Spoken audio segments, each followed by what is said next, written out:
सावधान। ओम नमः सिद्धेभ्यः। ओम नमः सिद्धेभ्यः। ओम नमः सिद्धेभ्यः। मंगलमय मंगले करन वीतराग विज्ञान नमो तार जाते भई अरहंतादि महान। कर मंगल करे हो महा ग्रंथ करन के जाते मिले समाज सब पावे निज पद राज। इस बबतरु का मूल जानऊ मिथ्या भाव ताको कर निर्मूल अब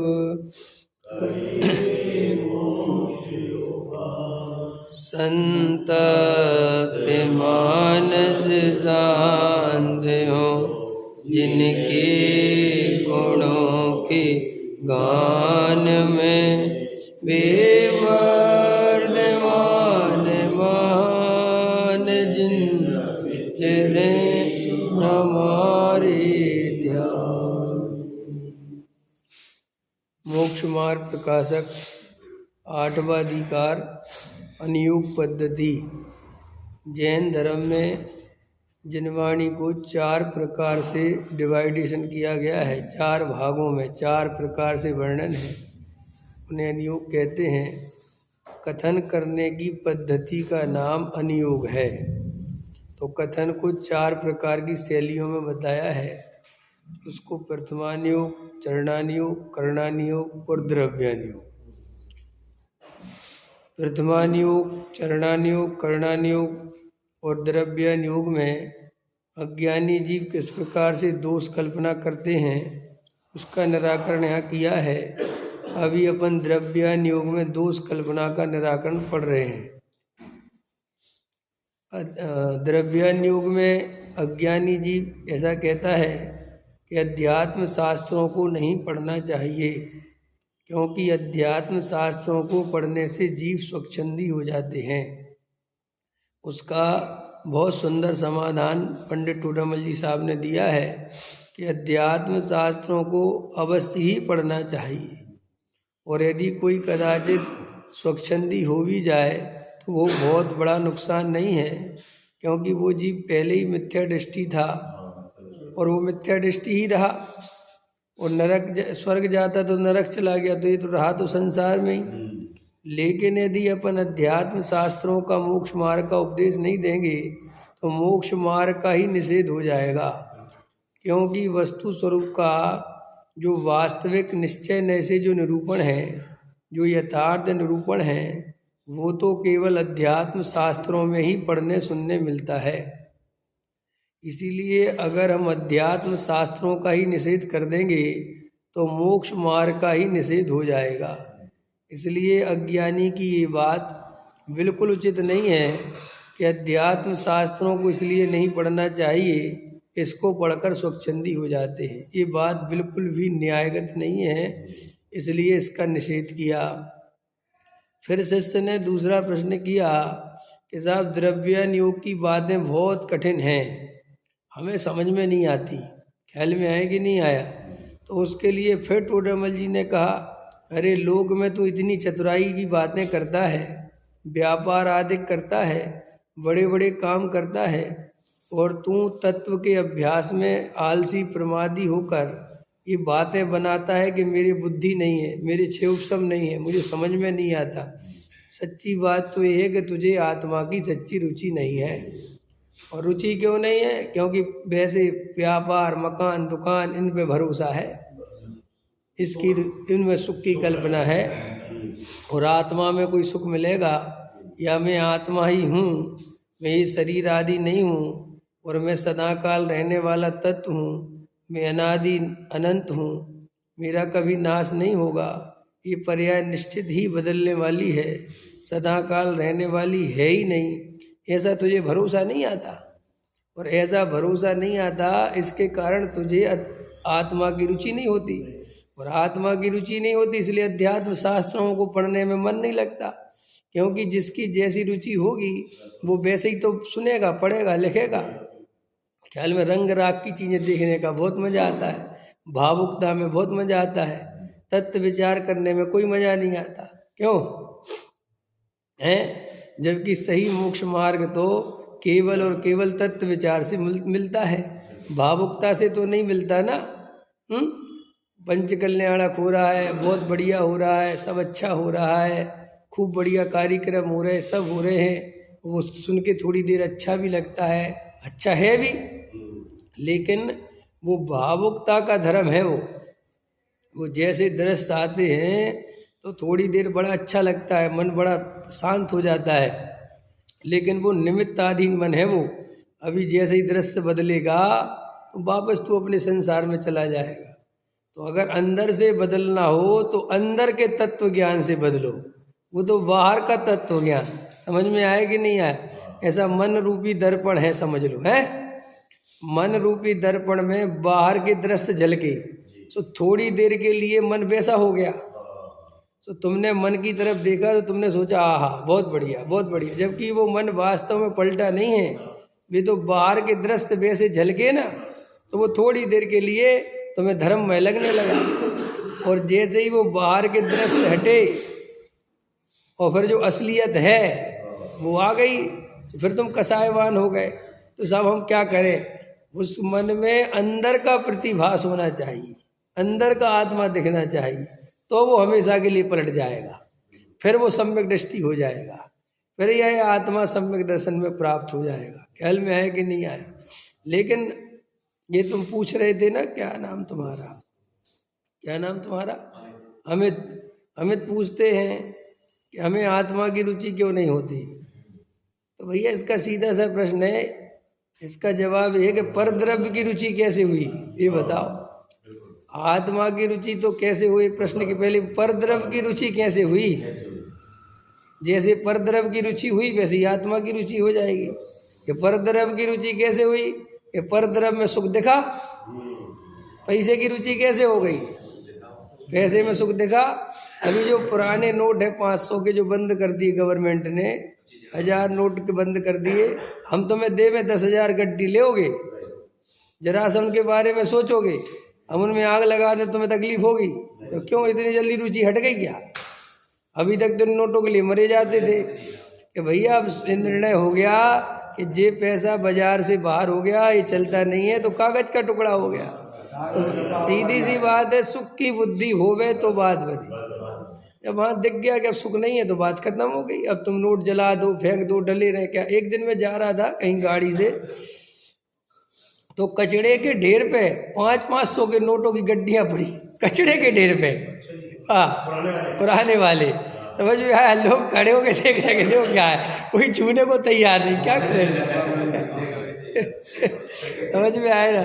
तो मैंने कहा देखो क्या संसार का स्वरूप है। कल तक ये गड्डी ऐसी छुपा छुपा के क्यों, कोई देख ना ले। हाँ, अभी एक कहा इधर तुम्हारे बॉम्बे में हुआ था ना कि उसके यहाँ कोई पुरानी घटना है, अब तो शायद पुराना जमानी घटना, उसके यहाँ इनकम टैक्स का छापा पड़ा। तो जैसे वो रहता था 16वें मंजिल पे, और इनकम टैक्स वाले आए नीचे पार्किंग में, उसने कैमरे में देख लिया कि इनकम टैक्स वाले आए, तो उसने पीछे की खिड़की से लाखों करोड़ों रुपया फेंक दिया रोड पे। समझ में आया? लोग कह रहे क्या बारिश हो रही नोटों की। क्या करे?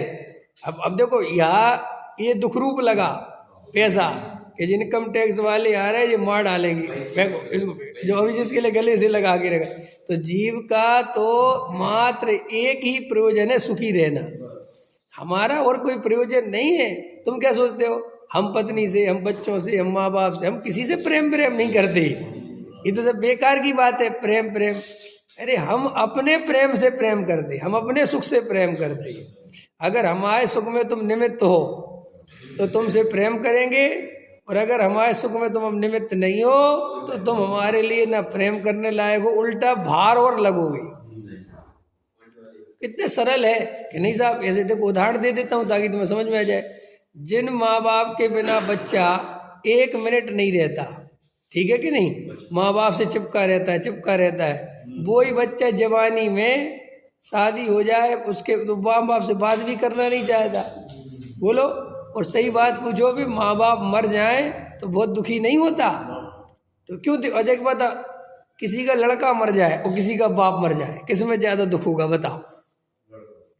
किसी का लड़का मर जाए है और किसी का बाप मर जाए, समझना मेरी बात। एक आदमी का बाप मर गया और एक का लड़का मर गया, ज़्यादा दुख तुम्हें भी किसकी तरफ लगेगा? तुम ज़्यादा सांत्वना किसे दोगे? ज़्यादा दुख किसका मनाओगे? अरे रे रे रे बेचारे का जवान लड़का मर गया, जवान लड़का मर गया। वो ये नहीं कहता इसका बूढ़ा बाप मर गया है क्यों? बूढ़ा बाप मर जाए तो लोग मनी मन कहते अच्छा हुआ सुलझ गए, तुम बहुत दिन से परेशान हो रहे थे, अच्छे ने पड़ गए। वैसे ही देखो भैया, अब बुढ़ापे की अवस्था मर ही जाओ। देखो संसारी जीव है ना, है बुढ़ा। और देखो मोह की महिमा देखो, थोड़ा सुनो शांति से, बहुत रहस्य की बात है ये सब काम की बात है। बुढ़ापे में दूसरों को मारना चाहता है लेकिन खुद मरना नहीं चाहता। ये नहीं सोचता कि मैं भी बूढ़ा होगा, मैं मर ही जाऊं, मैं क्या काम कर, लेकिन नहीं, खुद तो रगड़ रगड़ के जीना चाहता है, लेकिन दूसरा बूढ़ा हो जाए तो मर जाए। ऐसी जीव की दशा है। अब तुम क्या अपनी इस परिणति से प्रेम करना चाहिए? ऐसी सड़ी गली परिणति हमारी, इतनी स्वार्थी परिणति हमारी, महा सेल्फिश परिणति हमारी, इस परिणति से प्रेम करना चाहिए? अरे ऐसी परिणति पे धिक्कार है जो इतनी स्वार्थ बुद्धि से भरी पड़ी है। जिन माँ बाप ने जन्म दिया वे ही भार लगने लगते हैं। और ये मत सोचो कि तुम मेरे उपदेश से वे भार नहीं लगेंगे, वो तो वस्तु का स्वरूप है। समझ में आया? क्योंकि जीव सुख के अलावा कोई दूसरे प्रयोजन से जीवित रहना ही नहीं चाहता। समझ में आया? अरे दुनिया में जो तलाक हो जाते हैं ना, तो तलाक करने के लिए शादी करी थी क्या है? पर तलाक क्यों दे दिया? अरे भाई, हमने तो पूरी सुख की कल्पना से शादी करी थी कि पत्नी ने सोचा था ये पति मुझे सुख देगा, पति ने सोचा था ये पत्नी मुझे सुख देगी, और जब देखा कि कोई सुख दे ही नहीं रहा तो भैया तलाक। यही है ना संसार का स्वरूप। क्यों जैन साहब, अभी कितने करोड़ खर्च करके शादी हुई थी, 1 करोड़ 1.5 करोड़ रुपए खर्च करके शादी हुई थी ना एक हमारे जानने वालों की, और बाद में तलाक हो गया कि भैया तुमने 1.5 करोड़ रुपए खर्च करे थे, 2 करोड़ काहे के लिए करे थे? तलाक करने के लिए। कि कैसी बातें करते हो पंडित जी, आपका दिमाग खराब। तो फिर क्यों करा तलाक? कह रहे जिस काम से करी थी कि बच्चा सुखी हो जाएगा, वो तो उसके शादी करके वहाँ दुखी हो गया ना। तो देखो 1.5 करोड़ तो पानी में गए। इसलिए मैं कहता हूँ शादी विवाह में बहुत पैसा खर्च नहीं करना चाहिए, क्योंकि वो पैसा तो पानी में ही चला जाए है? और जबरदस्ती और आफत का और जंजाल है कि क्यों नहीं बैठी मैचिंग तो। और आजकल तो मैचिंग बैठाना बहुत कठिन है। क्यों कि अब स्वतंत्रता का ज़्यादा अनुभव करने लगी लड़कियां और लड़के भी। अब वे किसी के जरा से भी बंधन में रहना, अगर तुम उनके अनुकूल नहीं चलोगे तो अब तलाक बलाक लेना छोटी मोटी बात हो गई। अब पहले तो आदमी क्या होता था, सहता रहता था, कितनी तकलीफ हो सहता रहता था, अब नहीं सहन करता। और अब सहन इसलिए नहीं करता, इसलिए नहीं कि पहले और आज में अब संपन्नता आ गई ना। अब बाप करोड़पति है, बच्चे बाप पे 2 ही हैं। लड़की कहती मैं भी रह लूंगी तुम्हारे घर में, बाप भी कहता आजा तू, तो क्या जरूरत है वहां रहने की। अब पहले तो माँ बाप कहते थे हम नहीं रखेंगे, तुम जानो तुम्हारा काम जाने, तो भाई वो थोड़ा रहता था, है ना।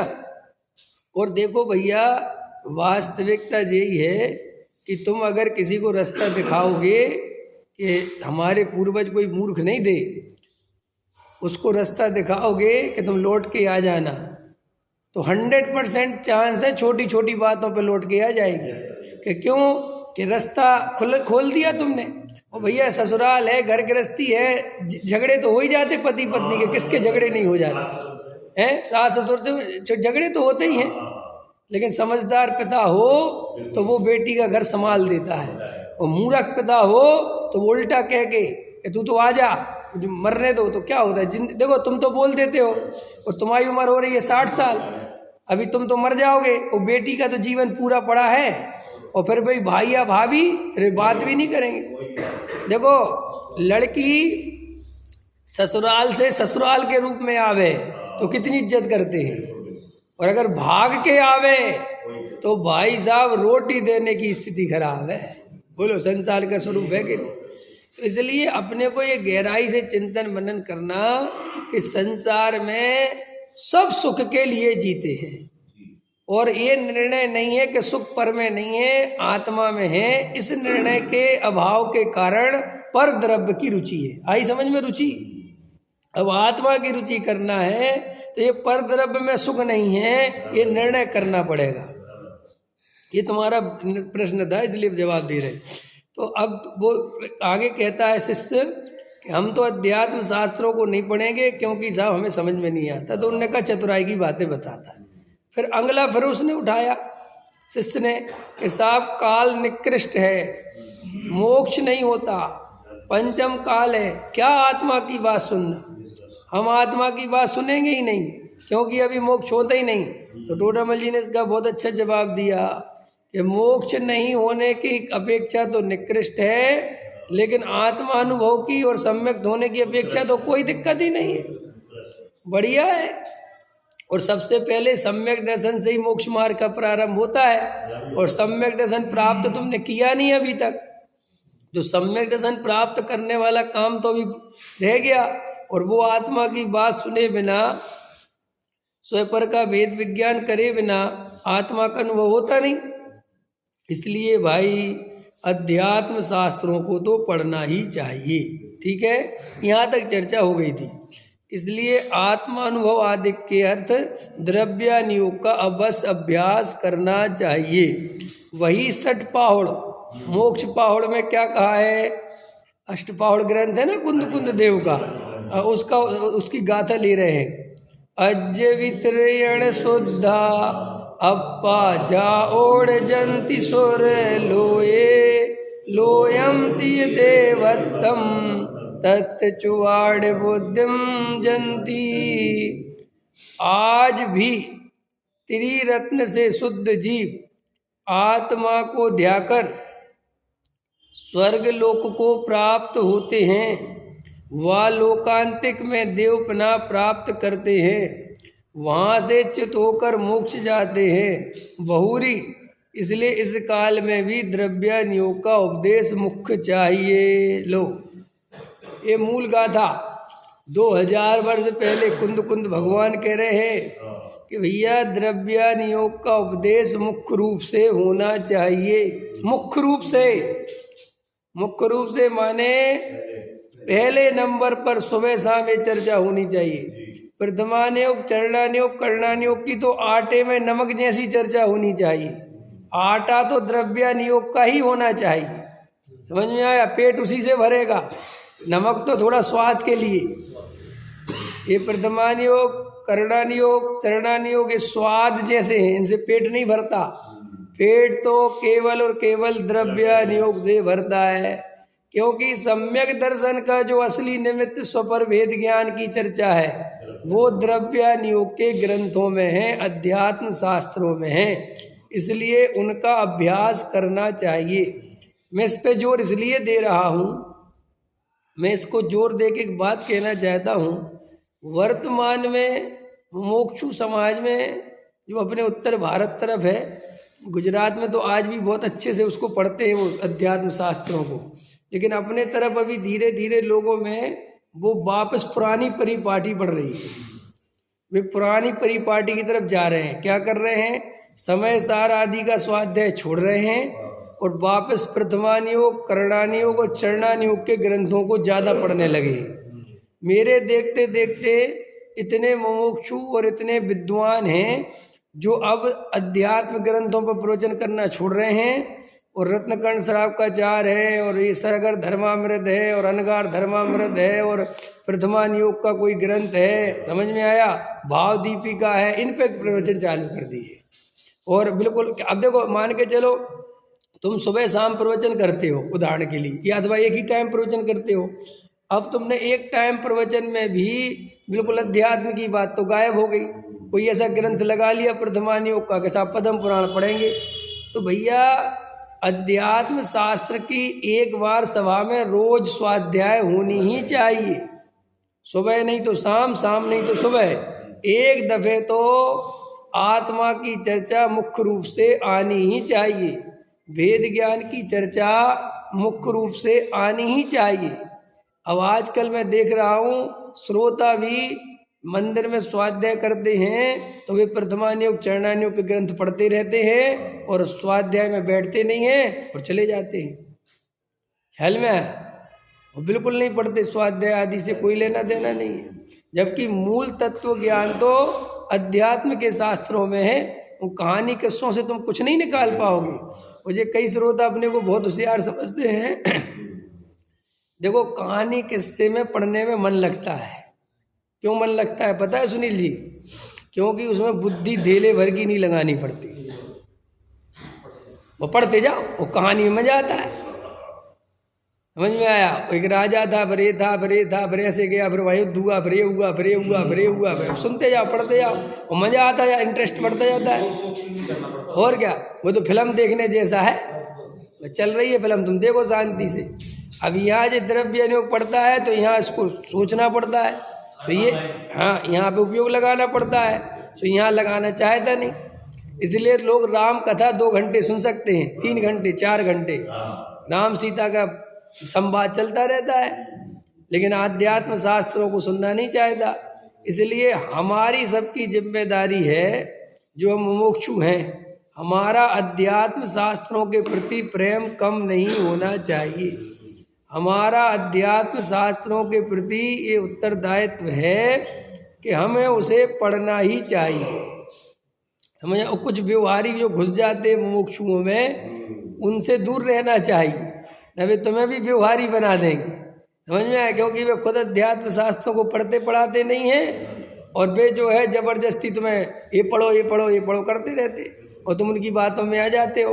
तो देखो ये मैं नहीं कह रहा हूँ, ये 2000 वर्ष पहले कुंद देव ने कहा और अनेक आचार्यों ने कहा, और यहाँ पर टोडामल जी इसको कोट कर रहे हैं। और टोडामल जी अपनी तरफ से भी इतने बड़े महापंडित हैं, प्रकांड विद्वान हैं, जो करणानियों के विशेषज्ञ हैं, चरणानियों के विशेषज्ञ हैं, प्रथमानियों के विशेषज्ञ हैं। वे टोडामल जी साहब कहते हैं निचली भूमिका में द्रव्यान योग का स्वाध्याय अत्यंत कार्यकारी है, इसके बिना सच्चा मोक्ष मार्ग का निरूपण नहीं मिल सकता, और हम लोगों को विशेष ध्यान रखना ही चाहिए। लेकिन अभी मैं देखता हूँ बिल्कुल धीरे धीरे समाज में अनियोगों में प्रथमान योग और करणान योग चरणान योग की चर्चा बहुत होने लगी है। इसका एकदम समझ लो वो वापस वो पुरानी स्थिति बन रही है। लोगों को अभी अध्यात्म से, सम्यक दर्शन से, वेद ज्ञान से कोई लेना देना नहीं रह गया है। वह पढ़ने पढ़ाने के नाम पर वे सब कहानी किस्से और कर्म प्रकृतियाँ गिनना चालू कर दी है। भैया अगर अपन मोक्षु होके ऐसा करते हैं तो अपन समझ लो पूज्य गुरुदेव श्री की करी कराई मेहनत पे पानी फिर रहे हैं। अपना प्रथम कर्तव्य है कि अपन को द्रव्यान योग का स्वाध्याय हर दिन होना ही चाहिए। ख्याल में आया? हाँ, एक टाइम तुम्हें कोई और पढ़ना हो तो पढ़ो, लेकिन एक टाइम तो द्रव्यान योग पढ़ना ही पढ़ना। ये बात है मेरे दिमाग में कि या तो जो पढ़ने वाला जिसको रुचि है, एक टाइम जैसा आपने कहा कि आध्यात्म के शास्त्र पढ़े, समय सारादि पढ़े और चरणान योग के ग्रंथ पढ़े, या अगर वक्ता हो तो वक्ता की बहुत बड़ी जिम्मेदारी है कि मतलब उसकी शैली ऐसी हो, मतलब सामने वाला क्षण ग्रहण ना करे, बस बिल्कुल एकदम उड़ा दे तो कि ये मेरे में है ही नहीं। बराबर है। मतलब ऐसे मतलब पहले बहुत से सुने कि लोग जो समय सारादि पढ़ के सुन के भटक गए। वो अब तुमने यही तो बता रहे टोडामल जी, तुम उन भटकने वालों की बिल्कुल चिंता मत करो। वही तो कह रहे टोडामल जी के, क्यों कि भैया भटके पहले ही से थे, वे तो तुम्हें लगता है कि तुम्हारा सुन के भटक गए, वास्तव में अंदर तो असलियत ये है कि उनके अगर आत्मा की सच्ची रुचि होती तो वे कभी नहीं भटकते। उनको तो बहाना चाहिए था भटकने का, कि कोई कह तो दे कि कुछ नहीं रखा पूजा पाठ में और वे आना बंद करे। आप समझ गए ना। तो दूसरी बात ये है कि कोई वक्ता, आप कोई वक्ता की जगह ऐसे वक्ता कोई सुनो जो तुम्हारा तत्व ज्ञान भी तुम्हें ऐसा बतावे, वेद ज्ञान भी समझावे, और दया दान पूजा भक्ति की जो एक्चुअल स्थिति है वो बतावे। उसमें क्या है, वो नहीं करने की तो बात। देखो भाई, पहले आप अभी लेट आए ना, बहुत दिन से आए नहीं, उसके लिए मैंने बात बोली है। दया दान व्रत शील संयम पूजा भक्ति ये करे नहीं जाते, ये भूमि के अनुसार होते हैं, और इनको करने का उपदेश देना ये उपदेश ठीक नहीं, क्योंकि वो कर्तृत्व का पोषण होता है। वास्तव में तो सम्यक दृष्टि ज्ञानी धर्मात्मा को भूमिका के अनुसार वो राग आता है, और तुम्हें अगर वो राग नहीं आता है तो इसका मतलब अभी तुम्हें सही आत्मा समझ में नहीं आया। अगर आत्मा समझ में आवे और देव शास्त्र गुरु की भक्ति का भाव नहीं आवे, ऐसा 3 काल में संभव नहीं है। मैं आपको अपने अनुभव से बता रहा हूँ, जब जब मुझे आत्मा की महिमा आती है, जब जब मुझे आत्मा का रस परिपाक होता है परिणति में, उपयोग रूप बोल रहा हूँ मैं, लब्धि रूप नहीं बोल रहा हूँ, धारणा रूप नहीं बोल रहा हूँ। जब जब उपयोग आत्मा की तत्व की महिमा चलती है, तो साथ में पूज्य गुरुदेव श्री की, डॉक्टर साहब की, जिनेंद्र परमात्मा की, सबकी अपने आप महिमा आती है, ऑटोमेटिक ही आती है, वो मुझे करनी नहीं पड़ती। जब यहाँ आत्मा दिखता है तो आँख खोलता हूँ तो गुरुदेव दिखते हैं। और जो लोग कहते हैं कि हमें आत्मा की रुचि है जी, समझ में आया कि नहीं आया, और वे मुमुक्षु भी बन गए, और उन्हें पूज्य गुरुदेव श्री के प्रति कोई अहोभाव नहीं आता, वे गारंटी से मुमुक्षु नहीं है वे, और उन्हें आत्मा की रुचि। आप क्यों कह रहे कि गुरुदेव है तो आत्मा? क्योंकि देखो भैया, इस पंचम काल में, इस वर्तमान काल में पूज्य गुरुदेव के अलावा ऐसी आत्मा की बात को ऊर्ध करने वाला कोई हुआ नहीं है। और अगर तुम्हें गुरुदेव के संपर्क में भी आ गए तुम, और तुम गुरुदेव ने क्या काम किया ये भी जानते हो, उसके बाद भी तुम्हें गुरुदेव के प्रति अहोभाव नहीं आता, गुरुदेव की महिमा नहीं आती, तो अभी तुम्हें तत्व की महिमा नहीं आई। इसका मतलब ये पक्की बात ही समझना, तुम कच्ची नहीं समझना बिल्कुल भी।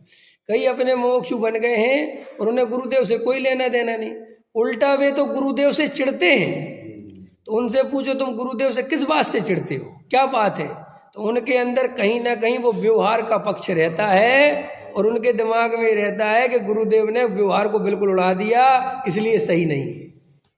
समझ में आए कि नहीं है? वही व्यवहार में उपाधि बुद्धि रहती है ना।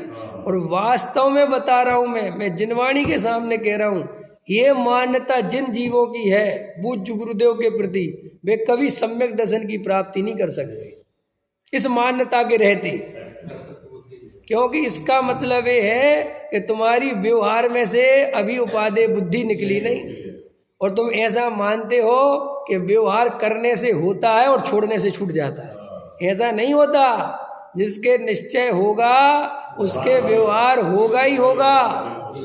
हाँ, वह वस्तु स्वरूप है। और तुम जिन निश्चय वालों को समझते हो कि जे निश्चय वाले हैं, जे कांजी स्वामी वाले, इनका व्यवहार कहाँ, अरे वे निश्चय वाले नहीं हैं, वे तो ढोंगी हैं। अब हम उनका क्या कर सकते हैं, हमने ठेका ले रखा क्या?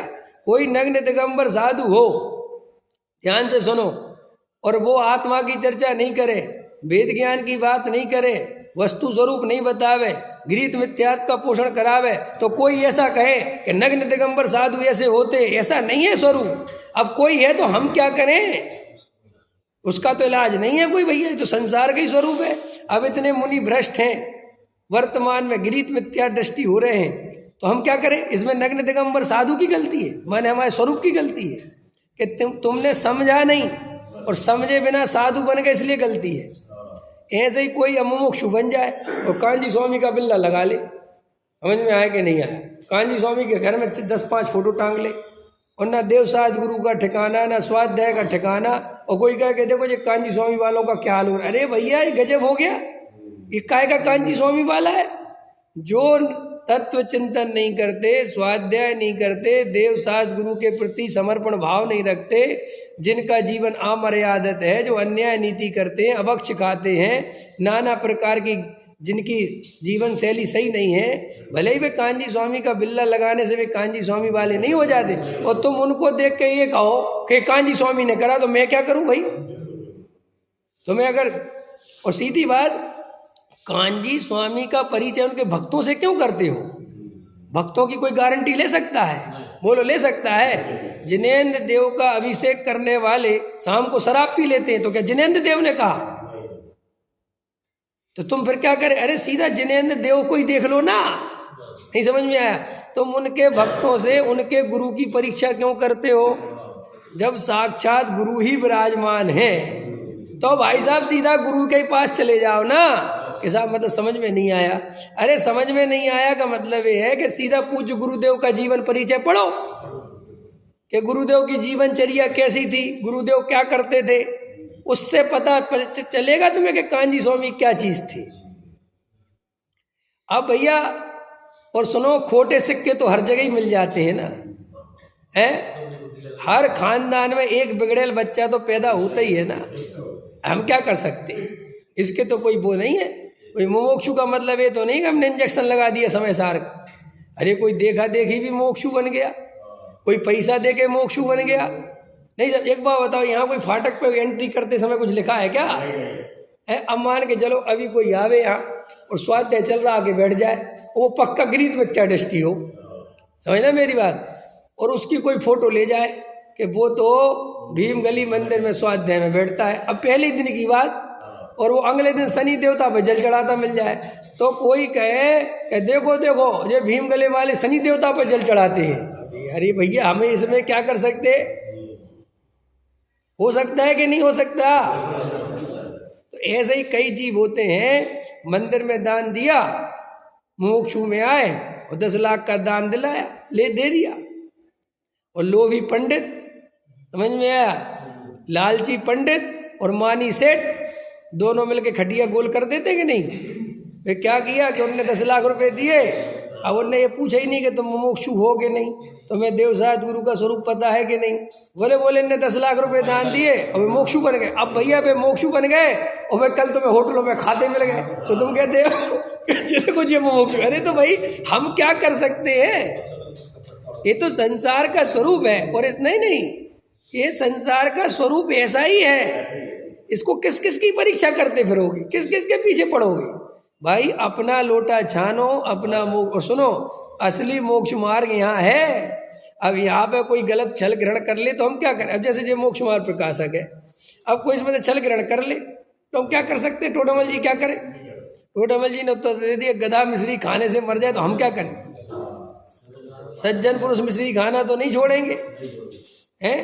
तो अपने को ये जो धारणाएं बन जाती हैं भक्तों को देखकर, ये गलत बात है। आप भक्तों को देखकर कभी गुरु के बारे में धारणा मत बनाओ। नहीं समझ में? गलत कह रहा हूँ क्या? जैसे मान के चलो, अब जो नीचे के लोग भ्रष्टाचार करते हैं, ठीक है, नीचे के जो लोग होते हैं छोटे लेवल के, छोटे नेता बाबू जैसे बहुत भ्रष्टाचार करते हैं। अब तुम इसका मतलब है समझो कि सबरे अधिकारी भ्रष्टाचार, ऐसा नहीं है। ये बिल्कुल आपकी धारणा गलत है। मैं आज भी ये बात दावे के साथ कह रहा हूँ, आज भी हर देश में, खाली एक देश की बात नहीं है, बड़े बड़े अधिकारी जो होते हैं, बड़े बड़े लेवल के अधिकारी भ्रष्टाचारी नहीं होते वे, तभी देश चलता है। अगर वे भी भ्रष्टाचारी हो जाए तो पूरा देश खत्म हो जाए। आप क्या समझते हो? ये आपको भी इस बात का अनुमान नहीं है। ये जो आईएएस जो बड़े लेवल के अधिकारी होते हैं, इनको लाल बत्ती की गाड़ी, 2 ऑफिसर साथ में चलते, सिक्योरिटी और एकदम बंगला, और जहाँ खड़े होंगे सब सलाम ठोकेंगे। पता है आपको इतना रिस्पॉन्स क्यों दिलवाते हैं, इतनी रिस्पेक्ट क्यों दिलवाते हैं इंजीनियर साहब? इसके पीछे बहुत बड़ा मनोवैज्ञानिक कारण होता है। आपको लगता होगा कैसे ही? अरे इसलिए कि इसको इतनी इज्जत दो कि ये कभी पैसे का लालच ना करे। इसके मान कसाय को इतना पुष्ट करो कि उस पद पे रह के से लोभ कसाय ना बढ़े इसकी। समझ में? एक स्वरूप है ये। और जो बाबू वगैरह जो पता लालची क्यों होते, इनको तो दरा बेचारे को जो देखो वही डांटता रहता है। चपरासी है ना, वो भी कहता बेटा डांटो। जो आता है उसी से कहता लाओ 100 का नोट दूंगा जब जाने दूंगा, क्योंकि उसको इज्जत तो कोई देता नहीं। अभी हमारे सागर तरफ तो, और इस तरफ भी MP तरफ, जब अभी बीच में वो चला था ना, वो क्या कहते उसको, है छापामारी, तो हमारे यहाँ इतने चपरासी अरबपति निकले कि जनता घबरा गई। जो बड़े से बड़े अधिकारियों के पास पैसा नहीं है, चपरासियों के पास है। और पकड़े गए तो बहुत बड़ी उस पर वो हुआ कि भैया हो क्या रहा है। चपरासियों के पकड़े, भैया बड़े अधिकारी रिश्वत नहीं लेते, और जे एंट्री करते ही 100, 200, 500 रुपये लेते हैं। समझ में आया कि नहीं आया? तो अब उन बेचारों को इज्जत नहीं मिलती, इसलिए वो होता है। ये सच बता रहा हूँ, ये जो छोटे पुलिस लेवल होती है, छोटे लेवल की हवलदार है, ये बहुत रिश्वत लेते हैं। जो ऊपर के होते हैं बिल्कुल नहीं लेते, क्योंकि भाई अगर सबरे भ्रष्टाचारी हो जाएंगे तो देश ही नहीं चलेगा। वो जो छोटे लेवल के पकड़े जाते हैं, रिश्वत लेते हैं, इन पर बहुत बड़ी कार्रवाई नहीं होती, कहते ठीक है चलो। लेकिन बड़े लेवल का कोई पकड़ा जाए तो बहुत भयंकर होती है। बाकायदा उसकी फोटो छपवाते कि छापो इसकी फोटो, कि क्यों कि भैया सब बेईमान हो जाएंगे तो देश बर्बाद हो जाएगा। तो कुछ ईमानदार थी, तो ऐसे जो बड़े लेवल के नेता होते हैं ना, जो हाई लेवल के, ये नहीं करते पैसे का कब, ये तो छोटे लोग करते हैं। हाँ, लेकिन उनको अपनी कुर्सी बचाने के लिए उन लोगों का साथ देना पड़ता, उनकी फाइलें दबवा देती कि भाई इसकी दबा दो क्योंकि इसने समर्थन दिया है अपने को। ये होता है उसमें, समझ में आया? तो ऐसे ही भैया अब एक आध तो स्वच्छंदी हो जाएं अथवा पूजा पाठ छोड़ दें, तो इसलिए हम समय सार नहीं पढ़ेंगे, क्योंकि हमारे पड़ोसी ने समय सार पढ़ा और उसने पूजा पाठ छोड़ दिया। तो सुनो, पड़ोसी का तो जो होगा वो जाने, लेकिन तूने उसके चक्कर में अपना भारी नुकसान कर लिया। और कितना नुकसान कर लिया पता है?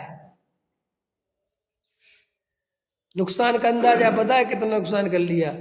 तू इस भाव में अनंत भाव का अभाव कर सकता था। ये भाषा थोड़ी शास्त्रीय है, थोड़ी अपनी देसी में बोलो। तू ऊंट बलद भैंसा होने से बच सकता था, तू कीड़ा मकोड़ा होने से बच सकता था, तू चीटा और क्या क्या मच्छर होने से बच सकता था, मक्खी होने से बच सकता था। इस पर्याय में अगर तू समय सार पढ़ता तो नारकी होने से बच सकता था, नुगोद में जाने से बच सकता था, एक इंद्री होने से बच सकता था। समझ में आया? और तूने पड़ोसी को अपना आदर्श बना लिया, इसने समय सार पढ़ा और इसकी पूजा छूट गई, इसलिए हम तो समय सार नहीं पढ़ेंगे। अरे रे रे रे रे रे रे, तूने अपनी अनंत भाव खराब कर ली। इसलिए आदर्श एरे गेरे नत्थु गैरों को नहीं बनाना चाहिए। समझ में आया?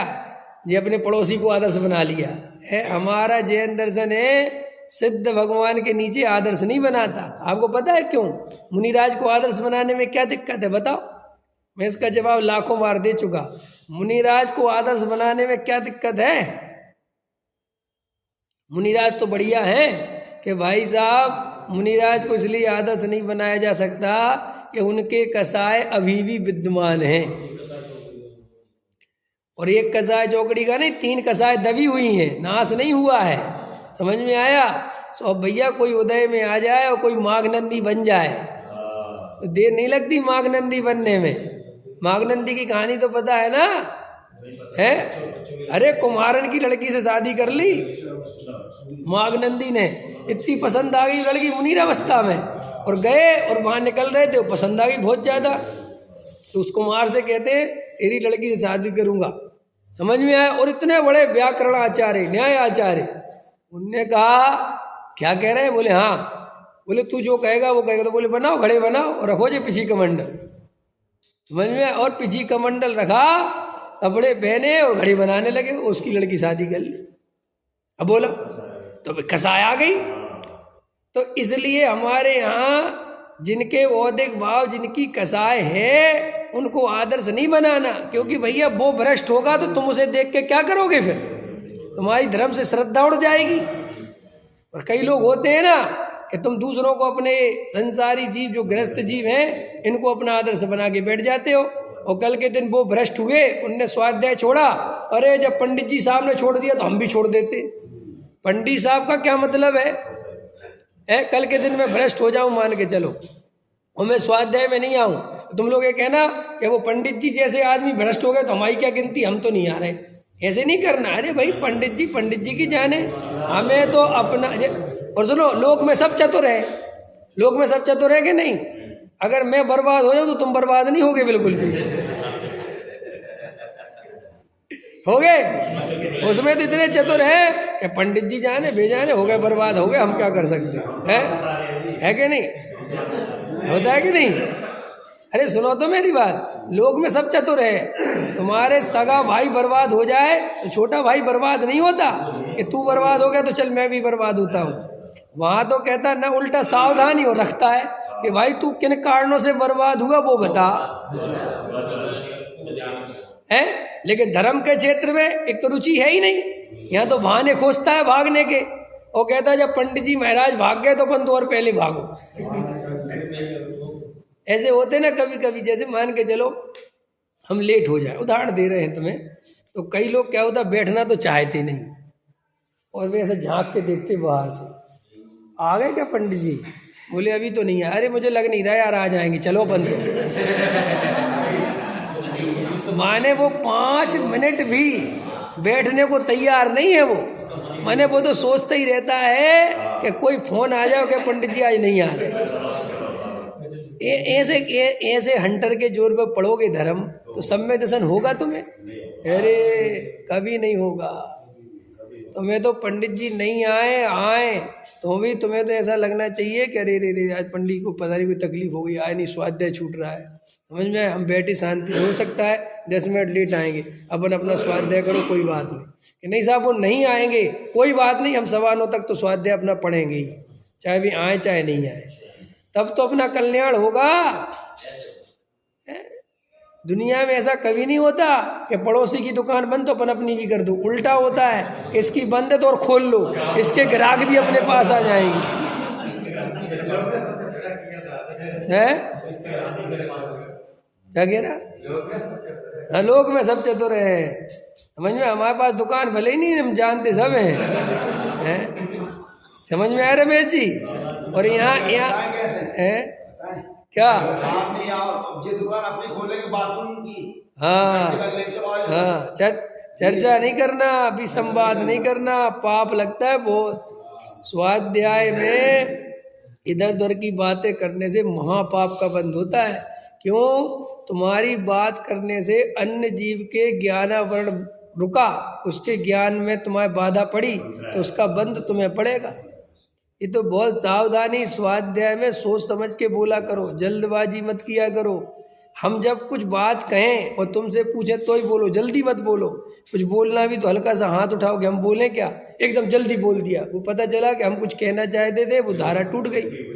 समझ में आया नहीं है? तो अपन को सावधानी बहुत चाहिए। तो देखो भैया, समर्पण भाव अपना आत्म कल्याण के प्रति रखना, ये संसारी जीवों को अपना आदर्श नहीं बनाना। ये तो देखो हम सब संसारी जीव हैं।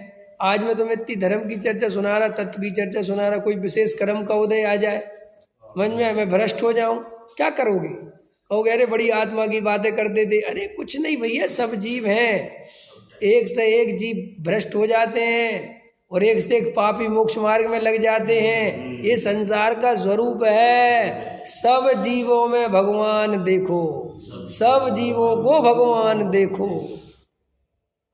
पर्याय दृष्टि छोड़ो, द्रव्य दृष्टि से देखो। अरे पर्याय की क्या कीमत है? पर्याय तो आज बदलेगी, कल बदलेगी, प्रति समय बदलेगी। जो नहीं बदलता वो ज्ञायक भाव हूँ मैं, ऐसी अनुभूति करना चाहिए। अखंड चैतन्य तत्व। देखो भाई, अपन को भाग्य से जी आयु कर्म थोड़ा मिल गया है। मैं कल ऐसा विचार कर रहा था कि आयु कर्म की कितनी कीमत है। 8 कर्मों में आयु कर्म की कितनी कीमत है। अगर जी आयु कर्म कमजोर पड़ जाए बोलो, तो तुम्हारा सारा पैसा, मकान, दुकान, पत्नी, बच्चे, बढ़िया बॉडी हो, अच्छी मजबूत, दारा सिंह जैसी, लेकिन एक आयु कर्म खत्म, बोलो सब कुछ खत्म के नहीं। कितना खतरनाक है आयु कर्म।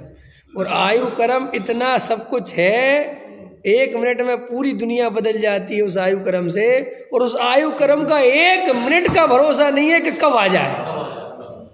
बोलो, इतनी क्षणभंगुरता होने पे भी अगर हम बहुआरम परिग्रह का चिंतन करते हैं, पैसा जोड़ने के लिए सोचते रहते हैं, तो हमसे ज्यादा मूर्ख कौन है? पूछो क्यों? कि जिसका 1 मिनट भरोसा नहीं है कि हम इस पृथ्वी पर भी रहेंगे भी कि नहीं रहेंगे। और देखो, अपन को तो भाग्य से अपन अल्पायु में नहीं मरे। अगर पैदा होते ही मर गए होते तो 2-4 साल के होके मर गए होते तो 20 साल की उम्र में मर गए होते, मरते नहीं क्या लोग? रोज अखबार में पढ़ते हो ना कि मर गए, तो अपन नहीं मर सकते थे। लेकिन अपनों को देखो आयु क्रम मिला हुआ है, अपन जिंदा है, और अपने पास इतना पुण्य का उदय है कि मोक्ष मार्ग प्रकाशक है, धर्म की चर्चा है। इसके बाद भी अगर हमें आत्मा की सच्ची रुचि नहीं होती तो हमारे अभाग्य की महिमा कैसे कहें? इतना बड़ी हमारी मूर्खता है। सोचो बात, जरा सा भी आयु क्रम हो। कल हम रास्ते में आ रहे थे सड़क पे और एक्सीडेंट हुआ, दूसरे का गिरा एकदम, और हमारे बिल्कुल आगे मेरे उसमें लगी, पैर में चोट है जरा सी। अगर जरा ही सा और बैलेंस उसका बिगड़ता तो सब पता नहीं क्या होता। 1 सेकंड में बिल्कुल बीच रोड पे, चांदनी चौक से आ रहा था मैं। बोलो, अब बोलो क्या है? मैं तो अभी विचार आया कि अभी 1 मिनट में काम ही हो जाता। क्या कर लेता मैं अपने बच्चों का, क्या कर लेता मैं सब चीज़ों का, क्या कर लेता जिनके लिए मैं रात दिन इतनी चिंता में मग्न होकर स्वाध्याय छोड़ रहा हूँ, तत्व विचार छोड़ रहा हूँ, आत्म कल्याण के लिए कोई पुरुषार्थ नहीं कर रहा हूँ। अगर मेरा आयु क्रम अब भी पूरा हो जाएगा तो मैं कर क्या लूँगा? क्या कर लोगे आप बताओ? अरे मेरे बच्चे छोटे छोटे, क्या कर लोगे? चाहे छोटे हो चाहे कुछ हो। जगत तो ऐसा है, स्वरूप तो ऐसा है, आयु क्रम के दया नहीं है। ऐसा 2 साल का बालक, 1 साल का बालक, 6 महीने का बालक रोड पे पड़ा और माँ के ऊपर ट्रक चढ़ गया, बाप के ऊपर ट्रक चढ़ गया और 6 महीने का बालक रोड पे पड़ा है। आयु क्रम विचार करता है इस बच्चे का, बेचारे के माँ बाप मर जाएंगे तो क्या होगा? अरे यही तो वस्तु स्वरूप है। अगर ऐसे विचार कर करके वस्तु स्वरूप चलता तो फिर चलता ही नहीं। 6 महीने का बालक रोड पे पड़ा है। और अभी एक घटना थी, घटना सच्ची घटना, बिल्कुल वीडियो देखा मैंने। वो घटना ऐसी थी, एक 6 महीने का बच्चा औरत लिए, ठीक है, और बाइक पे जा रही, स्कूटर पे, बिल्कुल सच्ची घटना है, बिल्कुल, तुम मजाक मत समझना। और एक्सीडेंट हुआ और भाई साहब उसका बेटा, उसका वो पति मर गया और उसकी पत्नी मर गई, और बच्चा 8-6 महीने का घुटनन चलता था। आया वो माँ का दूध पी रहा, मरी हुई माँ का, उसे क्या पता माँ मर गई। सोचो बात, बिल्कुल वीडियो था वो, और ऐसे ऐसे थपकी दे रहा माँ पर, बिल्कुल मरी पड़ी है वो। अब ये दृश्य देख के भी तुम्हें आत्मा की तरफ नहीं भाव भगता तो हम क्या करें भैया? अंदर निर्णय करना ही चाहिए ना कि यार आत्मा के बिना हमारा क्या होगा। ये बात हमें मिल गई है, इस संसार में कहीं सुख है क्या? कुछ दम है इस संसार में? हम इस संसार में किसके भरोसे जिंदा रहें जब हमारा खुद का ही पता नहीं कि हम कब निकल जाएंगे यहाँ। हम क्या तुम्हारे भरोसे क्या करें बताओ? तुम क्या कर लोगे? मेरे पास 10 लड़के हैं, बढ़िया जवान हट्टे कट्टे हैं, वे 1 मिनट का आयु क्रम बढ़ा सकते हैं मेरे, हैं? मुकेश अंबानी का अरबों खरबों रुपया है, आधा सेकंड जिंदा ज्यादा रह सकता है पृथ्वी पे, फिर भी अपन को कोई बनने के भाव आते हैं, सर्वज्ञ देव बनने के भाव, जिनेन्द्र देव बनने के, सिद्ध बनने के भाव नहीं आते, आत्मा में रमने के भाव नहीं आते, सम्यक दृष्टि होने के भाव नहीं आते, आत्मानुभूति के भाव नहीं आते, तत्व विचार के भाव नहीं आते। कैसे चलेगा? अरे भाई साहब, आत्मानुभव के बहाने खोजो, वेद ज्ञान के बहाने खोजो। कोई मर जाए तो वेद ज्ञान करने बैठ जाओ, मिल गया एक बहाना, चलो अपना स्वरूप में चलो। किसी का मरता हुआ वीडियो देखो, तुरंत ध्यान करो, रोने नहीं बैठना है, रो के कुछ हो नहीं जाएगा वहाँ, वो तो है ही संसार का स्वरूप। उसमें सुनो, दुखों को देखना है तो रोड पे निकल जाओ, रोड भरे पड़े दुखी। तो अभी जो ठंड इतनी पड़ रही, अपन ऐसे कपड़े पहन के बैठे रहते नहीं, कितनी ठंड है। अभी जो रिक्शे वाले बेचारे इसी रिक्शे पे सोते हैं, उन पे एक पतला कंबल भी ढंग से नहीं होता, और रात भर ऐसे पकड़ पड़े रहते उसी में पैर सुकुड़ के। ये सब जीव नहीं है क्या? दिखाई नहीं देता कि इनका स्वरूप? और इनने कौन से कर्म करे थे? अरे कर्म करे कि नहीं करे, यही संसार का स्वरूप है भाई। और हम भी जो आज रजाई ओढ़ के सो रहे, कितने दिन सो लोगे? कितने दिन ठंड में रजाई मिल जाएगी? अभी थोड़ा सा पुण्य का उदय है और ये पर्याय है, सो है। अभी ये पर्याय बीतते ही सम्यक दर्शन के बिना तिर्यंच गति में पड़ा रहेगा, वहां तुझे कंबल मिलेगा। अभी नरक गति में बहुआरम परिग्रह के फल से पड़ा रहेगा, वहां तुझे रजाई मिलेगी। ऐसा सर्वज्ञ देव की वाणी में आया है, इस पे भरोसा कर। बहुआरम परिग्रह नारकेशु, ये मूल जिनागम का सूत्र है। बहुआरम परिग्रह के भाव से जीव नरक गति में जाता है। तुझे बहुआरम परिग्रह का भाव है क्या?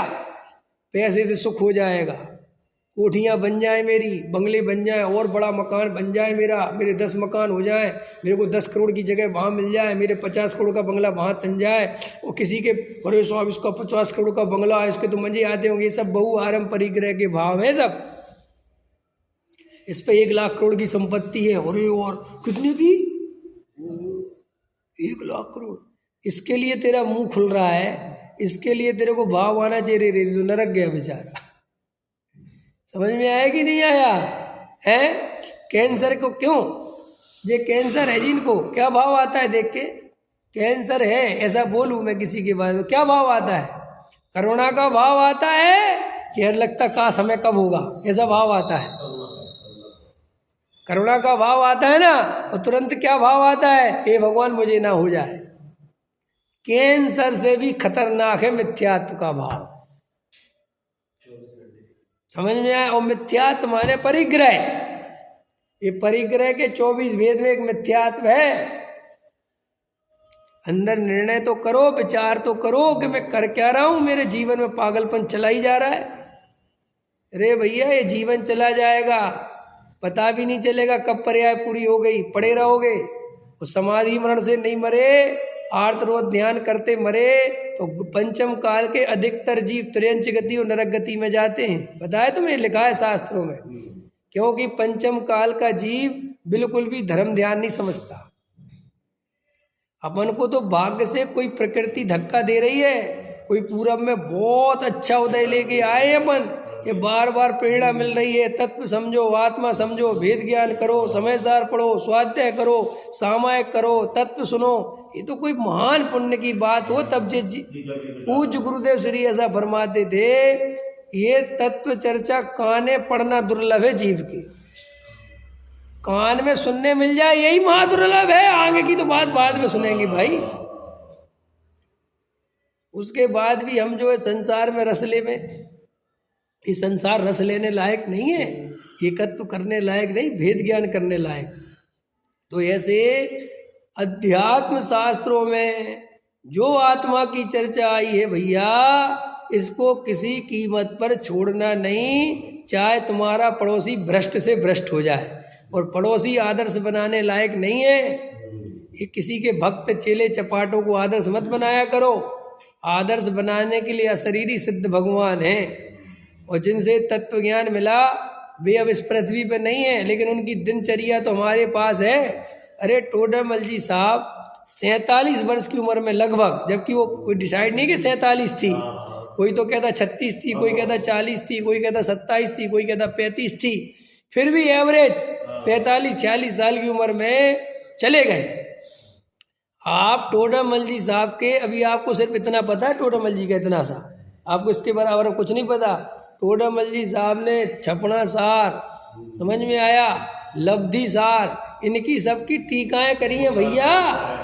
समय पुरुषार्थ वो देखोगे तो घबरा जाओगे। वो तो आप ये सोचोगे कि इतनी उम्र में इतना काम कैसे किया होगा, रोटी कब खाते होंगे। एक आत्मा की धुन लगी। गुरुदेव 8-8 घंटे स्वाध्याय करते थे। हमारे डॉक्टर साहब, सच बता रहा हूँ, डॉक्टर साहब को तो मैंने इतने करीब से देखा, इसलिए कोई जरूरत ही नहीं बात कहने की, मेरे तो गुरुजी हैं। डॉक्टर साहब का जीवन में 24 घंटे में से 6 घंटे सोने के निकाल दो, वे भी 6 घंटे कंटिन्यू नहीं सोते थे, वो ब्रेक ले लेके सोते थे। वो 2 घंटे सोते थे, फिर स्वाध्याय करते थे, फिर 2 घंटे सोते थे, फिर स्वाध्याय करते थे, और 4 बजे उठ के चले जाते थे। 4 बजे वॉक करते थे, फिर पढ़ने बैठे। माने उनके 24 घंटे में से तुम 8-9 घंटे इधर उधर निकाल दो, जो भी तुम्हें समझना हो, वो भी कहीं ना कहीं तत्व के लिए। बाकी के 16 घंटे 15 घंटे 14 घंटे स्वाध्याय करते थे, तभी जाके वे 100 पुस्तकें 110 पुस्तकें लिखी और हजारों प्रवचन, हजारों, समझ में आएगा। तो ऐसे महापुरुष को तुम जो है आदर्श ना बना के, वो पूजा में नहीं आता जी, समय सार सुन के इनको आदर्श बनाओगे हैं। अरे भैया कोई किसी का क्या कर सकता है, जिनको देव शास्त्र गुरु की महिमा नहीं आती और वो कहते कि हम समय सार सुनते हैं, वे सुनते ही हैं, समझते नहीं। जिन्हें गुरुदेव की महिमा नहीं आती और वे अपने को मुमुक्षु कहते हैं, वे मुमुक्षु कहने के अधिकारी ही नहीं है। क्योंकि जो मुमुक्षु बन जाए, समय सार आदि पढ़े और उसको ये बात पता हो कि पूज्य गुरुदेव श्री ने ऐसे करके समय सार से निकाली है, फिर भी गुरुदेव की महिमा नहीं आवे, ऐसा 3 काल में संभव नहीं है। इसका मतलब तू ऊपर ही ऊपर मोक्षु बना है, पैसा दे के मोक्षु बना है, देखा देखी मोक्षु बना है, तत्व निर्णय करके मोक्षु नहीं बना। सहजानंदी शोध